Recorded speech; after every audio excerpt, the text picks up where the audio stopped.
Falls City Council will come to order. Roll call. Basuri, Jalali Nelson, Naker, Prince, Tao, Tolbert, Council President Bren Moen. 6 present and 1 absent, being Councilmember Tolbert. Please stand and join us for the Pledge of Allegiance. I pledge allegiance to the flag of the United States of America and to the republic for which it stands, one nation, under God, indivisible, with liberty and justice for all.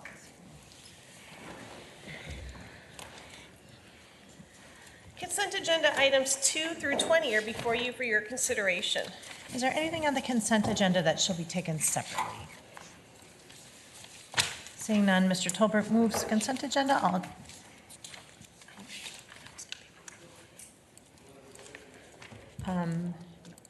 No. Mr. Tolbert moves a consent agenda. All in favor say aye. Aye. Any opposed? Motion prevails. 7 in favor, no one opposed. The consent agenda is adopted. Item number 21, Resolution Public Hearing 19-172, approving the petition of VC South Mall LLC to vacate a portion of the alley abutting lots 12, 13, and 14, Block 17, Summit Park addition to St. Paul. Public hearing was held on June 19th. Ms. Naker. Thank you. I'd like to withdraw this item. The applicant is withdrawing the application. Okay. Item number 22, final adoption of ordinance 19-36, amending chapter 15 of the Administrative Code to create a process to cancel city council meetings. And this is before us for final adoption. Is there any further final discussion on this item?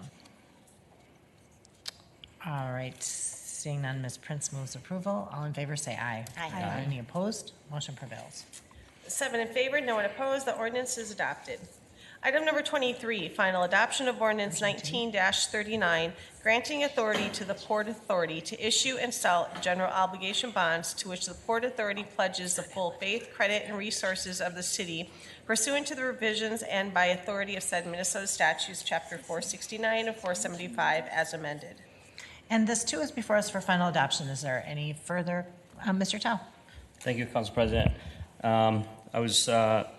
Want to make a comment that this is a great project for the city of St. Paul, and that the St. Paul Port Authority, myself and Commissioner or Councilmember Nelson and I are both on the St. Paul Port Authority, and we have seen over the years the Port Authority has been able to perform effectively, whether it's the Macy building, whether it's the deal that they struck over at the Midway Soccer Stadium.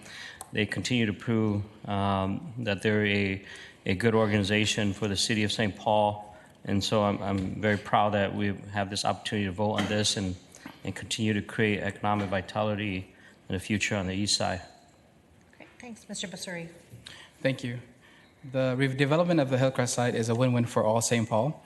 First and foremost, it's leading us to the largest financial investment in St. Paul's east side in modern history. While it's too soon to paint a picture of what is the new Hillcrest, what it will look like, because it's still in need to ensure citizens' voice are heard throughout the master planning process. We should be optimistic, knowing the site has capacity to bring 1,000 good-paying jobs and 1,000 housing homes to the area, while preserving up to 40% of the 40 of the acres desirable green spaces. Currently, the site generates $500,000 per year in tax revenues. It's existing to consider the impact it will make the city bottom line when it reaches its full capacity of $5 million per year in tax revenue. It's innovative projects like this that project the revenue systems need to provide the service and make St. Paul a great place to live, not only today, but well into the future. Any further thoughts before we vote on this item? All right, seeing none, Mr. Tao moves approval. All in favor say aye. Aye. Any opposed? Motion prevails. 7 in favor, no one opposed. The ordinance is adopted. Item number 24, second reading of ordinance 19-38, granting the application of Alfred and Carol Sundberg, trustee, to rezone property at 84 Water Street West from IT Traditional Industrial to T3 Traditional Neighborhood, and amending Chapter 60 of the Legislative Code pertaining to the zoning map. This ordinance is laid over to July 24th for third reading, public hearing. Item number 25, second reading of ordinance 19-48, amending the appendix to chapter 409 of the legislative code pursuant to section 17.07.1 of the charter and section 409.20 of the legislative code by creating an additional commercial development district at La Costa Sports Mexican Bar and Grill located at 194 Cesar Chavez Street. This ordinance is laid over to July 24th for third reading, public hearing. Item number 26, second reading of ordinance 19-49, amending chapter 409 of the legislative code to create and define boundaries for an entertainment district named Creative Enterprise Zone Entertainment District in the Raymond University area. The ordinance is laid over to July 24th for third reading, public hearing. Item number 27, second reading of ordinance 19-50, amending chapter 246 of the legislative code to allow the possession or consumption of non-intoxicating malt liquor, strong beer, or wine purchased and consumed during a block party, festival, or community event within the Creative Enterprise Zone Entertainment District. This ordinance is laid over to July 24th for third reading, public hearing. Item number 28, second reading of ordinance 19-51, amending chapter 65 of the legislative code by adding a new section defining a hotel. This ordinance is laid over to July 24th for third reading, public hearing. Item number 29, first reading of ordinance 19-52, amending chapter 11 of the administrative code to create the Division of Labor Standards Enforcement and Education within the Department of Human Rights and Equal Economic Opportunity. This ordinance is laid over to July 24th for second reading. Item number 30, resolution public hearing 19-222, approving the application of St. Paul Saints Baseball Club, Inc. for a sound level variance to present amplified music and use of a public address system outdoors on Monday, July 22nd at CHS Field, 360 Broadway Street. Ms. Naker. Thank you. I'd like to propose a slightly amended version of this item. It is in Legistar, but was gotten in there very late, so it's not published yet, so I'm going to read it out loud into the record, and it's in front of everyone as well. It's the second resolved, and it says, all electronically powered equipment, PA systems, loudspeakers, or similar devices used in conjunction with the event must not exceed 100 dBA, as measured either 100 feet from the sound source or the mixed position, whichever is closer, and this language just more closely mirrors the kinds of sound level variances that this particular event has been granted in the past with no public complaints. So I'd move the amended version. All right, is there any discussion on this item? Seeing none, all in favor, oops, I think this is a public hearing. Yeah, let's vote on the amendment. So all in favor of the amendment, say aye. Aye. Any opposed? Motion prevails. 7 in favor, no one opposed. The amendment is approved. This is a public hearing. Is there anyone here to speak to this item? Seeing none, Ms. Naker moves to close the public hearing and approve. All in favor, say aye. Aye. Any opposed? Motion prevails. 7 in favor, no one opposed. The public hearing is closed and the resolution is adopted as amended. Item number 31, resolution public hearing 19-225, approving the application of Carrie Diamato for a sound level variance to present amplified music on Saturday, July 20th at 7 Heather Place for the Clayton Helenan Summer Pool Party. Ms. Naker. Thank you. I'd like to also move a very slightly amended version of this sound level variance, which is to have the closing time end not at 10 p.m. but at 11 p.m. And I think the original application requested 12, so this is kind of splitting the difference. Is there any discussion on that amendment? Seeing none, all in favor of the amendment, say aye. Aye. Any opposed? Motion prevails. 7 in favor, no one opposed. The amendment is approved. This is a public hearing. Is there anyone here to speak to this item? Seeing none, Ms. Naker moves to close the public hearing and approve. All in favor, say aye. Aye. Any opposed? Motion prevails. 7 in favor, no one opposed. The public hearing is closed and the resolution is adopted as amended. Item number 32 has been withdrawn. Item number 33, resolution public hearing 19-228, approving the application of El Burrito Mercado for a sound level variance to present amplified music on Saturday, July 20th at 175 Cesar Chavez Street for the El Burrito Mercado's 40th anniversary party, Noche de Argento. This is a public hearing. Is there anyone here to speak to this item? Seeing none, Ms. Naker moves to close the public hearing and approve. All in favor, say aye. Aye. Opposed? Motion prevails. 7 in favor, no one opposed. The public hearing is closed and the resolution is adopted. Legislative hearing consent agenda items 34 through 60 are before you for your consideration. Good afternoon, Ms. Mormon. Good afternoon.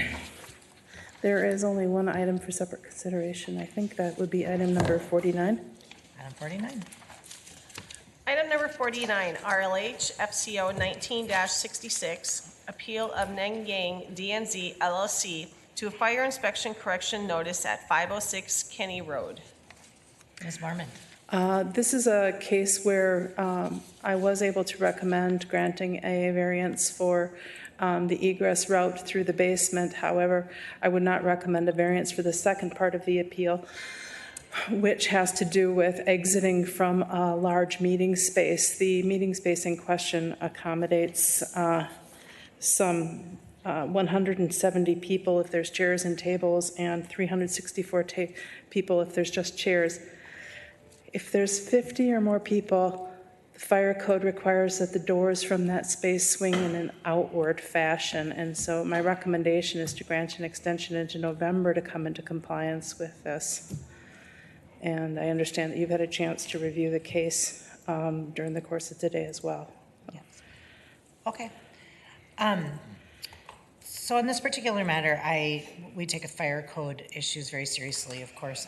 Mr. Yang has been doing extensive renovation on an old historic building, and it's really turned it into a wonderful convening space, a wonderful business, a tax generating space. And I would just like to, we'll have a public hearing on this matter, but I'm going to ask my colleagues to let us extend this for 12 months, knowing that the doors can be, propped open while they work with their general contractor. They're finishing other parts of the project as well as at the same time, and I think it will be completed before that. But the numbers of challenges that this building has encountered along the way are unbelievable, and I really admire his tenacity for staying with this project and creating what he has at that location. For people who've been around for a while, this used to be the site of the District 5 Community Council, and is now just full to the brim with great stuff. So I'm going to make that request. I needed to get a chance to talk to Mr. Yang in the hall. So, but this is a public hearing. Is there anyone here to speak to this item? All right, seeing none, I would move to close the public hearing. All in favor say aye. Aye. Any opposed? Motion prevails. 7 in favor, no one opposed. The public hearing is closed and the resolution is adopted as amended. For clarity's sake, did the amendment is to grant 12 months from today. Did it include the condition that when the room was in use, that the doors shall remain propped open? Yes. Thank you. I'll amend it accordingly. I'm not aware of anyone else here to testify on a legislative hearing item. Okay, thank you. All right,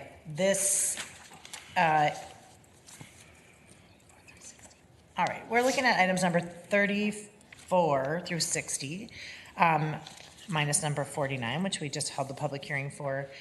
Is there anyone here to speak to any of the items between 34 and 60? Seeing none, Ms. Nelson moves to close the public hearing and approve. All in favor say aye. Aye. Any opposed? Motion prevails. 7 in favor, no one opposed. The public hearing is closed. The consent agenda is adopted as amended. And that brings us to the end of our agenda. Before we adjourn today, is there any news from the wards or updates that we should know about? People would like to share. Mr. Tao. Thank you. Just a reminder that there's a huge parade in St. Paul. It's called the Rondo Day Parade, and it's this Saturday. Starts at 10 a.m.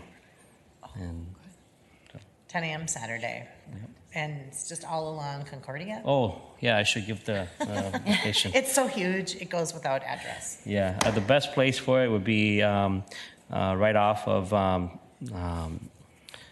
it's Capitol Hill.